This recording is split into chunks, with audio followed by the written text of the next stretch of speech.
Bruce hier, BB2K Airsoft Channel. Ich muss wirklich sagen, 2018 war für mich persönlich wirklich ein absolutes Highlight, was, ja, wenn es um das Thema Airsoft geht. Ihr könnt euch daran erinnern, mein G28 Gas Blowback von VFC hatte immer was gefehlt. Und das war hier das gute Stück hier, was sich jetzt gerade hier auf meinem G28 befindet. Der Bruce ist nicht verrückt geworden, nein, der hat keinen Schmidt & Bender PM2 DMR Scope gekauft, denn die Dinger kosten so um die 4.000 Euro, absoluter Wahnsinn. Ich denke mal, so ist es, weit ist es bei mir noch nicht. Nein, das hier ist ein Airsoft-Nachbau von dem PM2 DMR und zwar von Kitagawa Kogaku Sai-Sosho. Ich hoffe, das ist richtig. Das Ganze kostet 560 Euro, ist limitiert. Ich weiß gar nicht, ob es jetzt noch gibt. Ja, und der Bruce musste einfach zuschlagen, denn jetzt endlich ist mein G28-Projekt beendet. Ich habe das Baby jetzt absolut vollständig. Ja, und wenn ihr wissen wollt, was hier diese Airsoft-Replik von diesem genialen Scope so drauf habt, dann ja, wartet bis nach dem Intro ab. Bis gleich.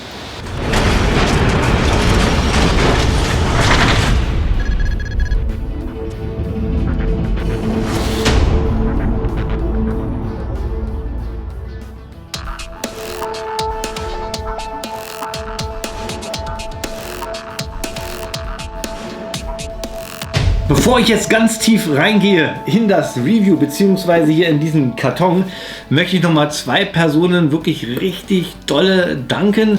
Das ist einmal der Julian von Impuls 101, Logos hier oben, Link zum Shop packe ich euch in die Videobeschreibung, und Ding Chavez, der hat nämlich den ganzen Kontakt dazu hergestellt zu Impuls 101. Ihr kennt den französischen YouTuber, auch da packe ich euch mal den Link rein. Denn ja, der hat wie gesagt den Kontakt gesucht. Es war im April, glaube ich, kamen dann die ersten Gerüchte auf, dass es einen Nachbau von einem G28 Scope geben wird. Das alles auf japanischen Seiten konnte ich nicht übersetzen. Google Translator hat da schon zwar so ein bisschen was geholfen. Aber die ganzen Shops, diese japanischen Shops, da konnte ich überhaupt nichts mit anfangen und sah alles für mich wie böhmische Dörfer aus. Und da kam mir die Idee, mal mit Impuls 101 in Kontakt zu treten, denn die, ja, da konnte man lesen, um was es geht, und da wurde auch schon öfters von mir mal Parts bestellt. Und ich wusste, dass Ding Chavez da einen super guten Kontakt hat zu Julian von Impuls, und so habe ich ja über Ding Chavez Julian anfragen lassen, ob er nicht Interesse hat, dieses Scope in seinen Shop aufzunehmen. Und was soll ich euch sagen? Es hat geklappt, ja. Ich habe mich richtig drüber gefreut, habe noch einen kleinen Deal gemacht. Ding Chavez hat dieses Scope zuerst gekriegt, damit er auch ein Review auf Französisch machen kann. Und dann hat er das Scope zu mir geschickt und jetzt ist es hier auf dem Tisch. Ich habe es in der Hand und jetzt seid gespannt, denn jetzt geht das Review wirklich los. Schauen wir uns erstmal den Lieferumfang.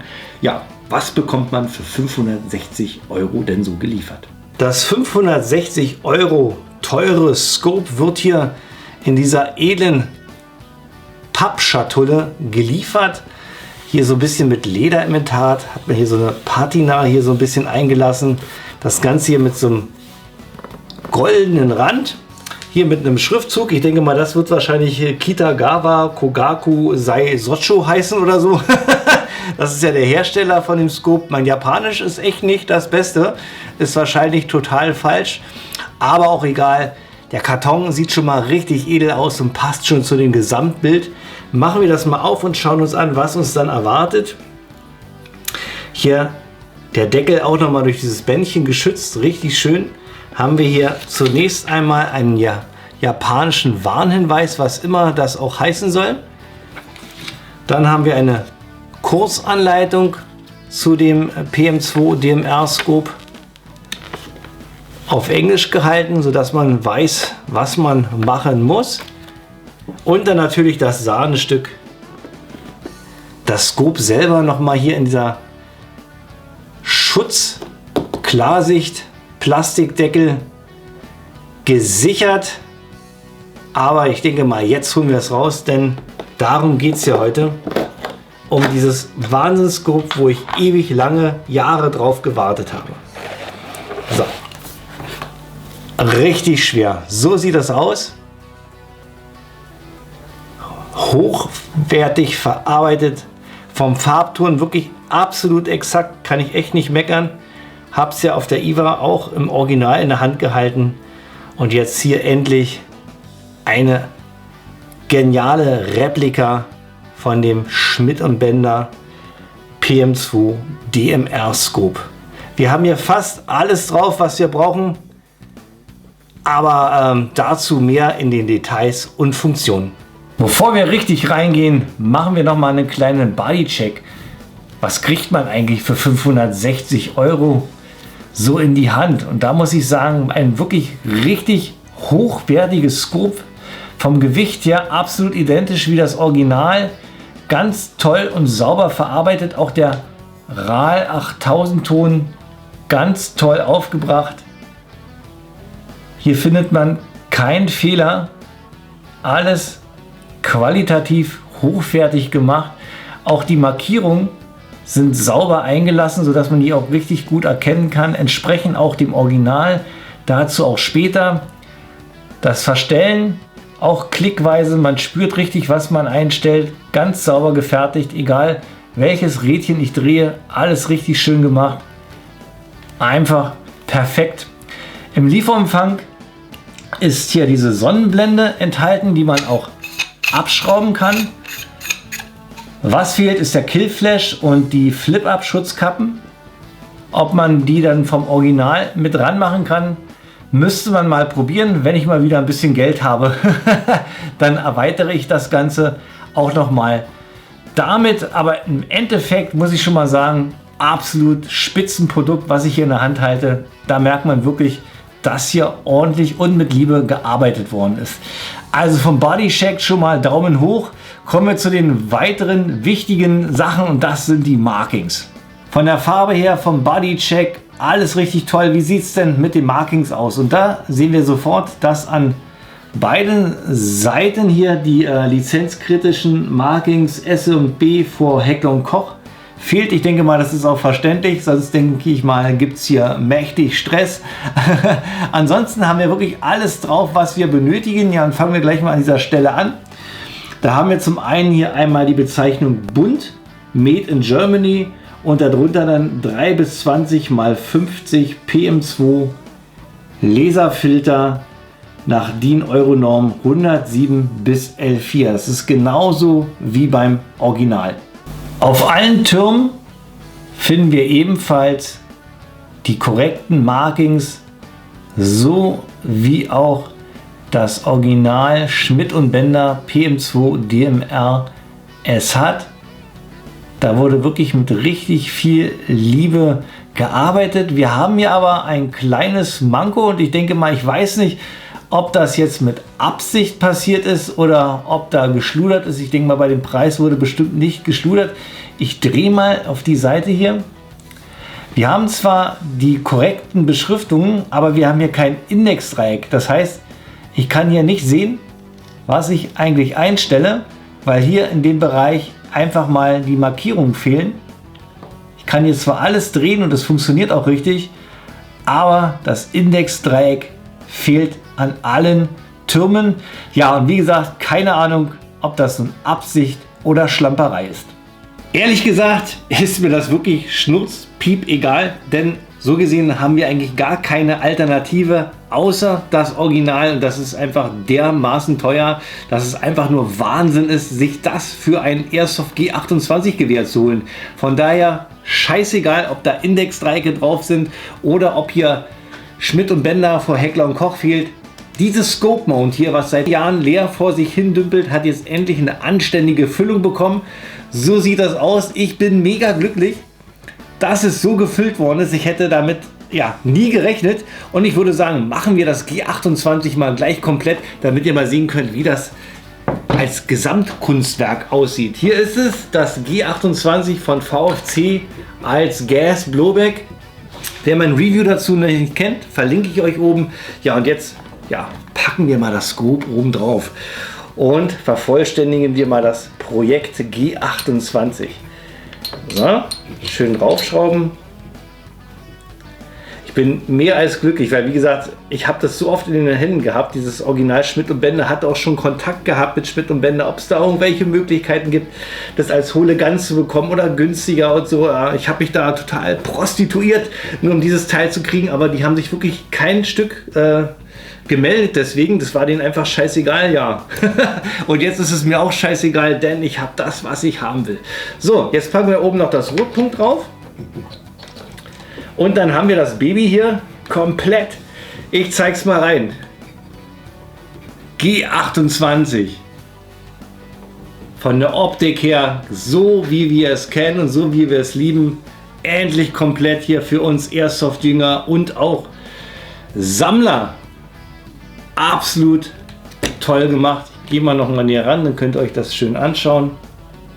Wunderbar, und jetzt passt das auch alles mit dem Rotpunktvisier, da stört jetzt nichts. Alles absolut authentisch nachgefertigt. Ja, und ich würde sagen, Bodycheck haben wir ja schon durchgehabt. Jetzt ist es noch interessant, wie ist die Qualität des Absehens, wenn man da mal durchguckt. Und da kann ich euch ja schon gleich beruhigen, für die 560 € bekommt man auch eine erstklassige Sicht, wenn man da durchguckt. Also das Auge wird hier absolut verwöhnt, man muss nicht nah rangehen, wie man das so bei billigen Scopes kennt. Hier kann man schön gemütlich durchgucken und hat wirklich ganz hell, kristallklar und auch gestochen scharf kann man hier durchschauen. Und ja, hier gibt es einfach nichts zu meckern, absolut top Qualität. Und ich würde sagen, gehe ich jetzt mal mit dem G28 raus und dann schauen wir uns mal die ganzen Details und Funktionen an und ich zeige mal, was man so alles an diesem Scope so einstellen kann. Hier haben wir die Okulareinstellung. Hier könnt ihr wie beim Original euch das Scope auf eure Sehschärfe einstellen. Das Ganze stufenlos und richtig sauber. Macht auch einen ganz wertigen Eindruck. Richtig gut. An der Stelle haben wir das Zoomen, genau wie beim Original, können wir hier stufenlos von 3-fach bis 20-fache Vergrößerung einstellen. Das Ganze genauso auch wie bei der Okulareinstellung, richtig schön sauber und fein. Bis zur Stufe 20 könnt ihr hier gehen. Um das Anvisieren von dunklen Zielen zu verbessern, hat auch die Replika wie das Original hier auf der linken Seite eine Beleuchtung bzw. hier das Einstellrädchen für die Beleuchtung. Hier kann das Absehen in 11 Stufen angeleuchtet werden in Rot. Das Ganze rastet auch richtig sauber und fest ein. Da wackelt nichts und wie gesagt erhöht sich die Beleuchtung hier in 11 Stufen. Und wenn ich die 11. Stufe erreicht habe und gehe eins weiter, schaltet sich das Ganze auch wieder aus. Verwenden müsst ihr hier eine CR2032 Knopfbatterie, die, indem man hier diesen Deckel abschraubt, einfach eingesetzt wird. Das Coole an dem Airsoft-Nachbau ist das Absehen, welches auch korrekt hier vom Original übernommen worden ist. Es dient nicht nur der Zielerfassung, sondern auch zur Bemessung bzw. Abschätzung der Entfernung und der Größe eines Zieles. Das Ganze ist eine kleine Wissenschaft für sich, aber ich versuche mal ganz kurz ja, euch das mal rüberzubringen.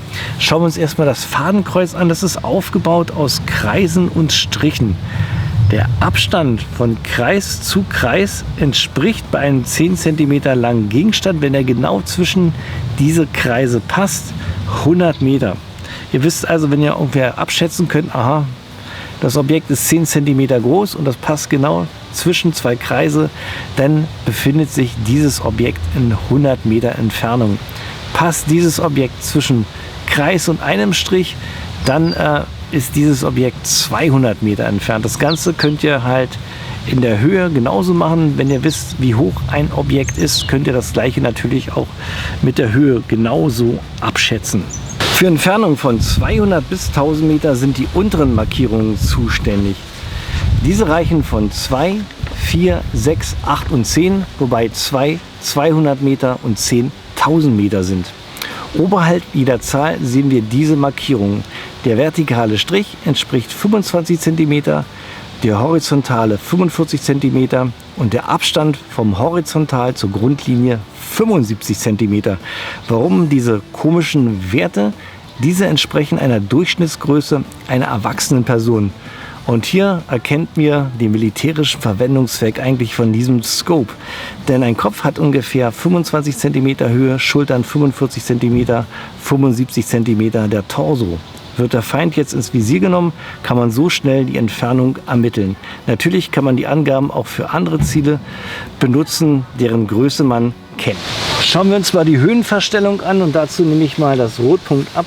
Dann könnt ihr hier auch besser sehen. Oben haben wir auch die korrekten Markierungen, wie beim Original. Ein Klick gleich 1 cm auf 100 Meter.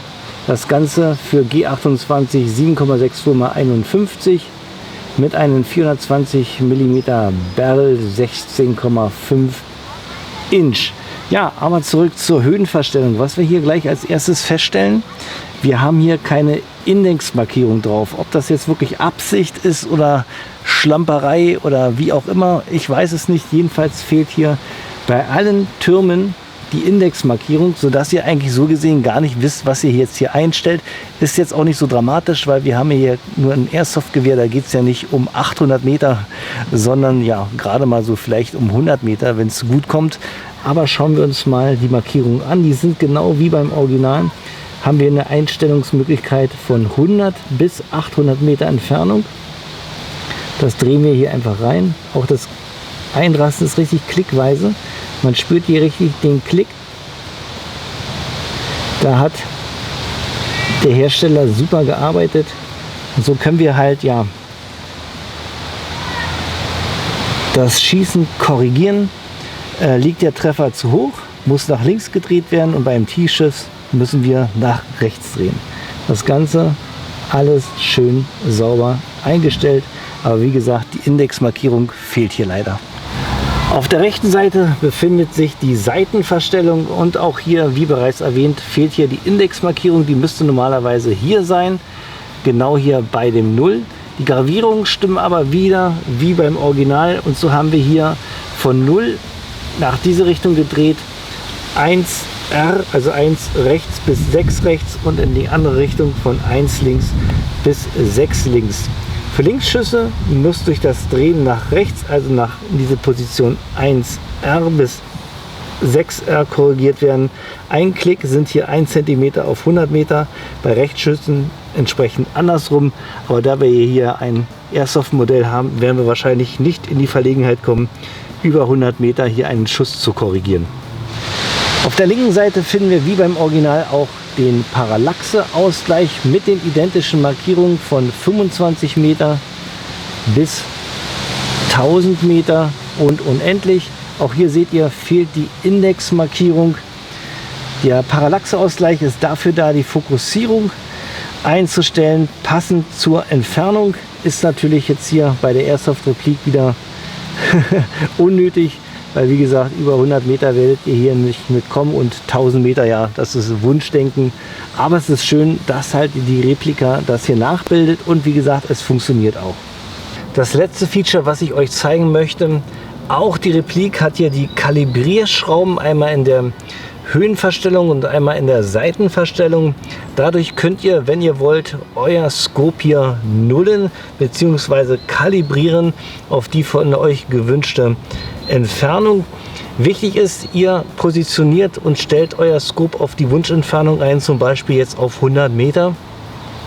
Wenn ihr das gemacht habt und ihr habt ein sauberes Trefferbild, dann löst ihr hier die Mahnschrauben mit einem Sechskantschlüssel und könnt dann den Turm, also hier die Markierung, einstellen, ohne die Justierung zu verändern.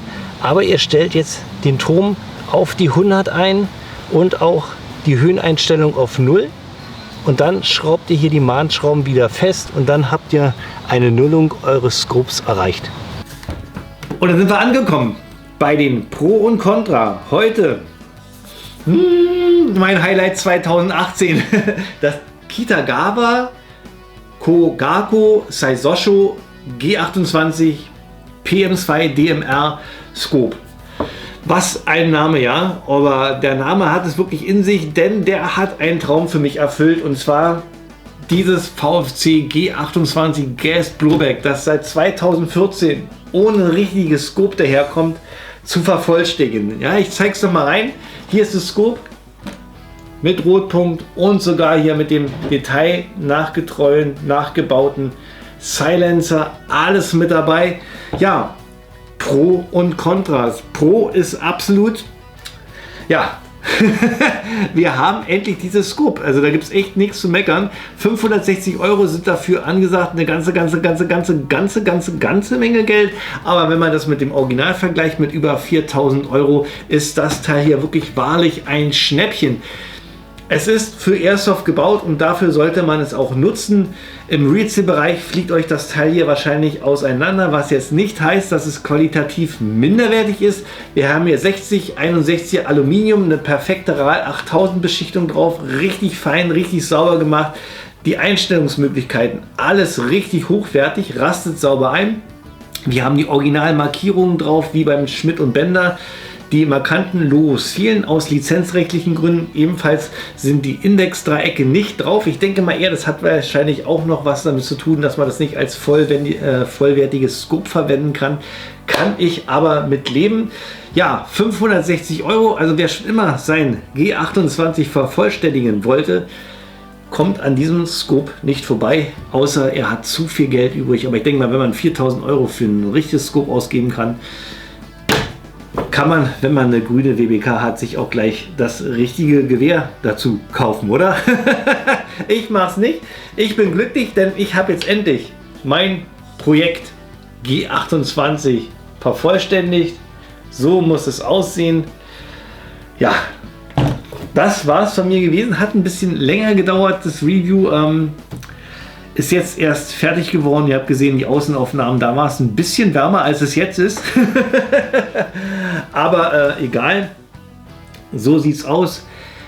Ich freue mich, dass ihr zugeschaut habt und wenn ihr Interesse habt an dieses Scope, ich packe euch unten die Links dazu rein. Vielen Dank nochmal an Puls 101 an Julian, der das Teil in den Shop aufgenommen hat. Für alle, die nicht gerade gut Japanisch können, eigentlich eine Top-Sache.